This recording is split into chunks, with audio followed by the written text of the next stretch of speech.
Hello and welcome to another episode of the School Safety Free Period. I'm Amanda Klinger. And I'm Dr. Amy Klinger. And we're with the Educators School Safety Network.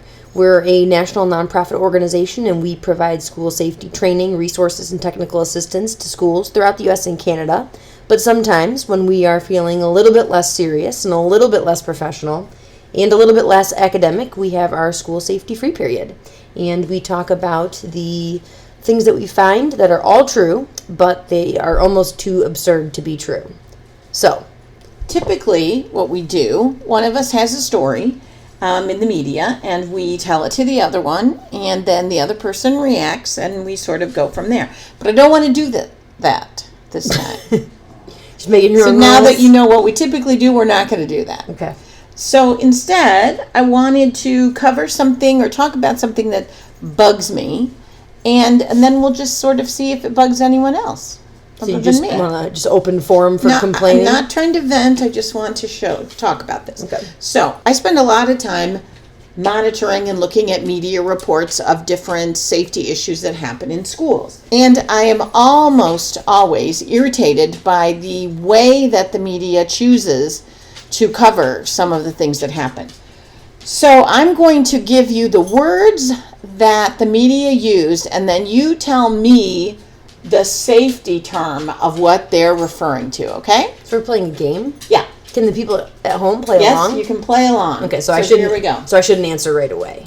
Well, no, you can answer. It's I'm not okay. going to leave people time to play along. Okay, so the first thing they were talking about is how the students were, and I'm using this in quotes, my quotation fingers, the students, because of this safety concern, were penned up for more than 2 hours. Penned up? Penned up. P-E-N-N-E-D, up. Wait, was this livestock or students? This was in the context of a school As a result of a that threat? had a safety concern requiring them to pen up their students. Okay, well, I'm hoping everyone has had a time to be yelling out at home. Well, and this time of year, I'm sure a lot of us have an urge to have the students be penned up, but I think they're probably referring to a lockdown. to a lockdown, yes. Yeah. So we have a safety concern, and we're concerned about, potential threat of violence, so we're going to pen up the students. So clearly there's some issues with that. Now, I would like to point out that lockdowns do come to us from prisons. I mean, lockdowns were a response procedure that were originated in prisons, which was we have some sort of emergency event and we can't just let the prisoners Evacuate. Hey, everybody just evacuate. And so that is where a lockdown comes from. So, I mean, maybe this, So author. the question is, if you owned a pig farm, do you have a lockdown when you want all the pigs to go do something, or do you just pen them up? My pig farm has, we are in accordance with all FEMA best practice, so we actually use a leveled lockdown in my pig farm. Okay. The pigs are into it. Okay. Well, this next one, I can't necessarily guess, but I can sort of show you. So this is how the media defines a prank. So there was a prank at this school. So you can only imagine what, you think, someone put gum under the table, or they... It's a prank? I don't know. Well, I mean, just gross. think of think of a prank like, we rolled the toilet paper backwards in the restroom. I don't know. Will you come up with a prank? Well, the pranks that we've covered so far on this show were we had a Not a ridiculous prank. I say Just on this show we had a false kidnapping over the CCTV, and we had what I think was probably more accurately called a riot, where they had the riot at that school in South Africa. right. So I would think of a prank as But a I'm prank going to should jump be- out from the stairwell. Boo! There's a prank. A prank that I heard was that they released, talking about my pig farm, that they released 3 pigs in the school, and they had numbers on them, 1, 2, and 4, which I would think pig in the school is enough of a prank, but then having to Actually, that was chickens. Chickens. In my experience, it was a chicken. Well, there you go. The prank. If Still we not a want to very talk nice about prank. releasing a pig in school as a prank, and then the principal caught the pig, raised it, and then at the end of the year had a pig roast for the staff. That is a true story of a prank turned to the good. But anyways, in this particular case, this was a threat of a school shooting with the picture taken with a gun and posted on Instagram about killing everyone in the school is called a prank. not quite the term that I and would this use. is what makes me crazy, is it gives this notion that this sort of behavior is just kids being kids. You know.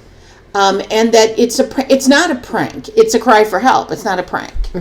And I see that all the time, and especially when you're talking about weapons, you're talking about actual verbalized threats. Those are not pranks or hoaxes. Those are a legit problem.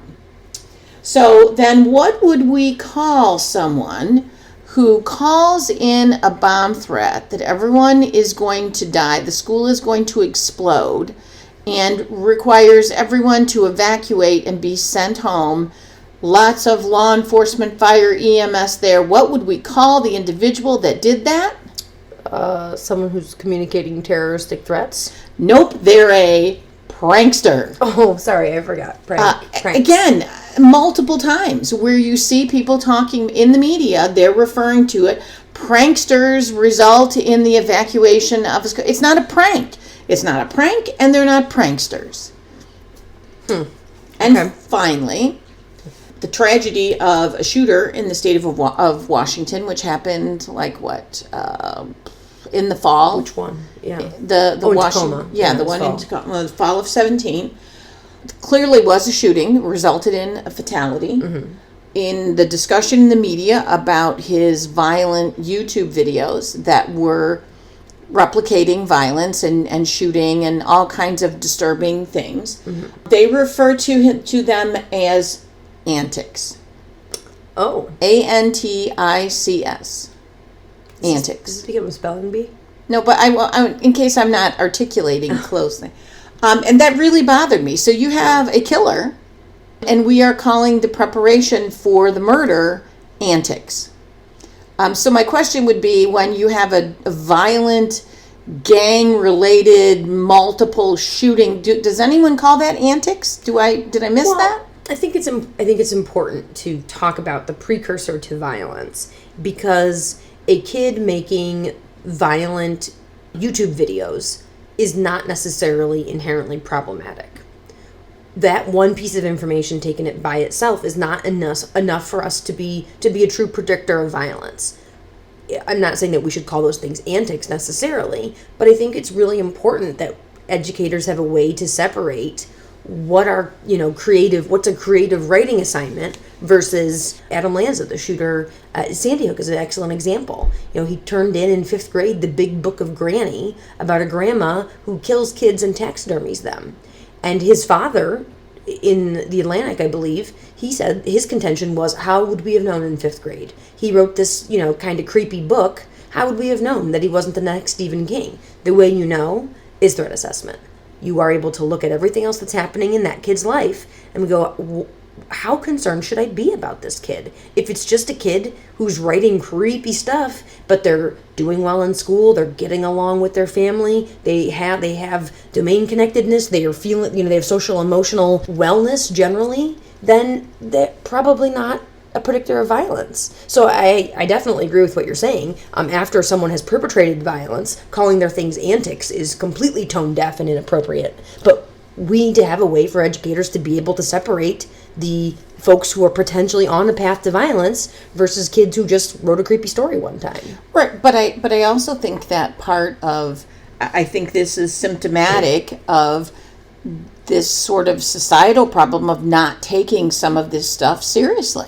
Right. And looking at, any of these things that we are discussing are not pranks. They're not pranksters. They're not antics. They are not hoaxes.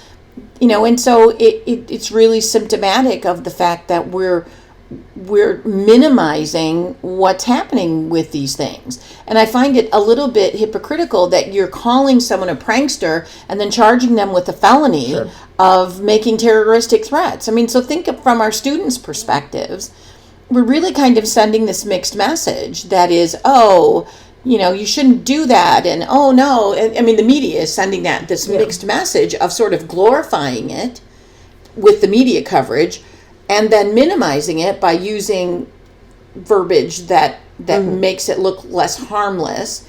But yet, when it comes to a legal perspective, they're really getting into a lot of serious legal problems. So it's really kind of creating this duality of message that I think is very difficult maybe for kids to discern. Although, frankly, I have a problem in this day and age with any kid turning around and going, oh, I was just kidding. That picture of me holding a gun saying I was going to come and kill everyone in school, just a joke.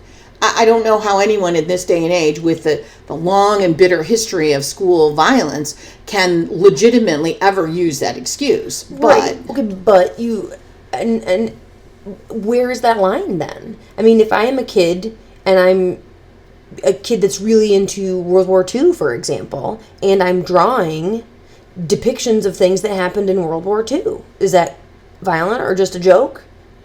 I mean, so right. But when you are crafting a message on social media that is very specifically targeting or very specifically aimed at what we archetypally or iconically view as a school shooting situation, right? Mm-hmm. The weapon, the verbiage, I'm posing with the weapon and all that kind of stuff. That's much more, it's very difficult to excuse that as someone that didn't know any better than to have a 7th grader with a fascination with German tanks drawing a violent battle scene. Sure. Is very different. Sure, and my point is that as educators, if we don't have a way to parse out who's the kid that has an interest in tanks versus who's the kid that is engaging in a behavior of escalating threats and threatening behavior, if educators don't have a way to separate out who are those kids, then it's all a free-for-all. So, I mean, I guess that's my point, is that I think